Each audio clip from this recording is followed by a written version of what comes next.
दोस्तों, Rajasthan high court LDC के लिए राजस्थान जीके के अति महत्वपूर्ण क्वेश्चन लेकर हम आ चुके हैं क्लास 15 में। तो आज हम डिस्कस करेंगे राजस्थान का एकीकरण। दोस्तों, राजस्थान का एकीकरण क्या था? राजस्थान के जो छोटी मोटी रियासतें थे उनको मिलाकर पूरा राजस्थान बनाया गया, दैट इज एकीकरण। ठीक है, तो स्वतंत्रता अधिनियम 1947 की धारा 8 के तहत देशी रियासतों से ब्रिटिश प्रभुत्व समाप्त हुआ। यानी कि जो दोस्तों ब्रिटिश प्रभुत्व किस धारा के तहत समाप्त हुआ? 1947 की धारा 8 के तहत स्वतंत्रता अधिनियम था।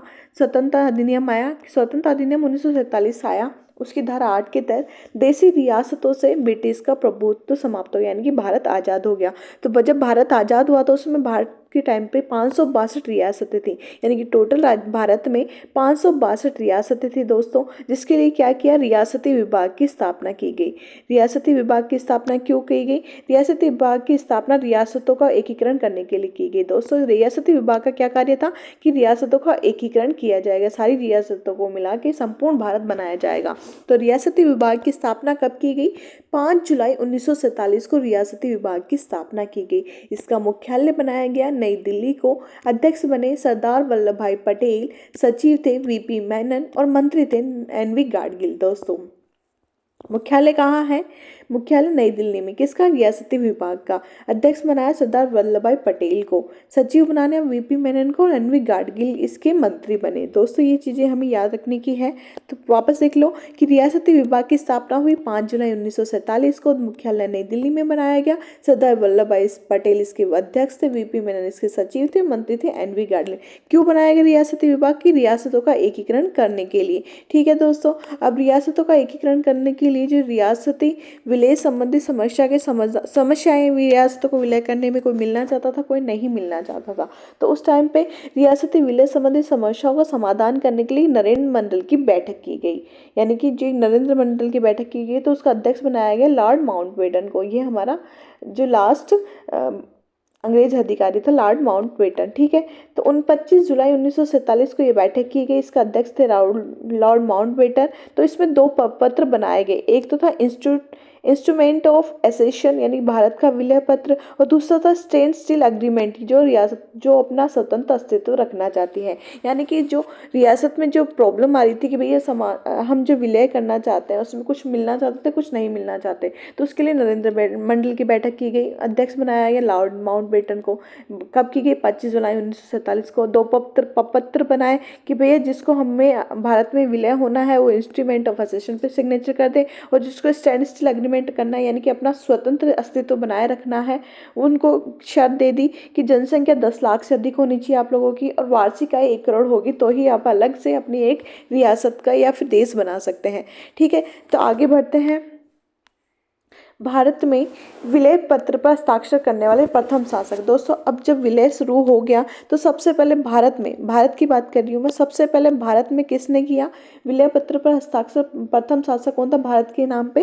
तो बीकानेर के सादुल सिंह थे। यानी कि सबसे पहले जो विलय पत्र पर हस्ताक्षर हुआ था भारत पे, वो हुआ था बीकानेर के सादुल सिंह के द्वारा। और नोट लगा के ये भी देख लेते हैं कि जो राजस्थान का एकीकरण स्टार्ट हुआ था उस पर सबसे पहले हस्ताक्षर किसने किए थे? तेज सिंह अलवर के शासक थे। किसने किए थे? तेज सिंह, जो कि अलवर के शासक थे।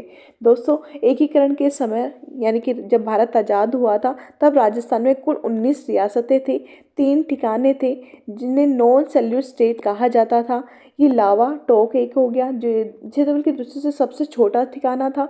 कुशलगढ़, जो कि बांसवाड़ा में था, क्षेत्रफल की दृष्टि से बड़ा ठिकाना था। और नीमराणा अलवर। 3 ठिकाने हो गए, एक लावा, दूसरा किशनगढ़, तीसरा नीमराणा। और कितनी रियासतें थी? 19 रियासतें, 3 ठिकाने थे। इनको क्या कहा जाता था? Non salute state. दोस्तों, नॉन सैल्यूट स्टेट हो गए। अब एक चीफ कमिश्नर भी हुआ करता था, चीफ नहीं, एक चीफ है, चीफ कमिश्नर स्टेट भी हुआ करता था, जिसे अजमेर मेरवाड़ा हो गया। दोस्तों, फिर राजस्थान के जो एकीकरण हुआ, दोस्तों राजस्थान का एकीकरण 7 चरणों में पूर्ण हुआ, और समय कितना लगा था? 8 वर्ष 7 माह 14 दिन। वापस देख लो कि 7 चरणों में तो हमारा एकीकरण खत्म हुआ राजस्थान का, और समय लगा था 8 वर्ष 7 माह 14 दिन।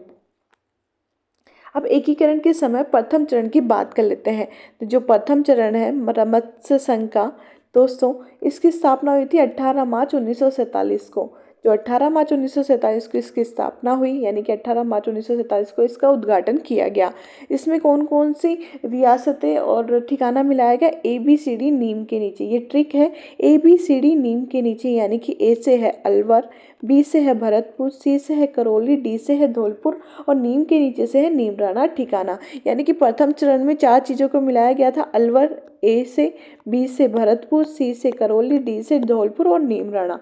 4 तो रियासतें हो गई और एक ठिकाना मिलाकर 18 मार्च 1948 को प्रथम चरण यानी कि मत्स्य संघ का उद्घाटन किया गया दोस्तों। इसके प्रधानमंत्री बनाया गया शोभाराम कुमावत को। राज प्रमुख थे इसके उदयभान सिंह जो कि धौलपुर के थे।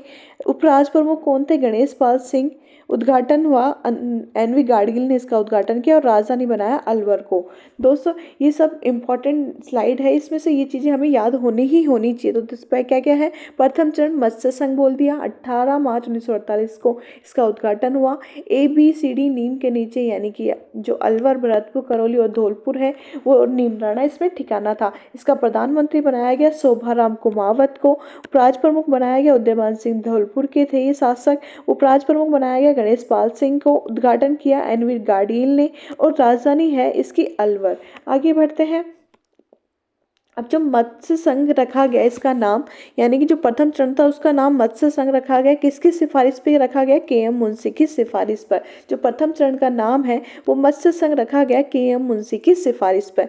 मत्स्य संघ की औसत वार्षिक आय कितनी थी दोस्तों? 184 लाख रुपए। कितनी? 184 लाख वार्षिक आय थी। ठीक है, अब कुल जनसंख्या की भी बात कर लेते हैं। कुल जनसंख्या थी 18,37,1994। आपने एक चीज़ नोटिस नहीं करी है कि इसमें जो भी प्रथम चरण है इसमें 18 मार्च को, तो ये 18 बहुत रोल कर रहा है। 18 मार्च 1948 जो है ये, यानी कि 8 जो रोल काफ़ी प्ले कर रहा है। 18 मार्च 1948 को इसका उद्घाटन हुआ। 18 लाख इसकी जनसंख्या थी, 184 इसकी लाख रुपए थी वार्षिक आय और 12,000 वर्ग किलोमीटर इसका क्षेत्रफल था।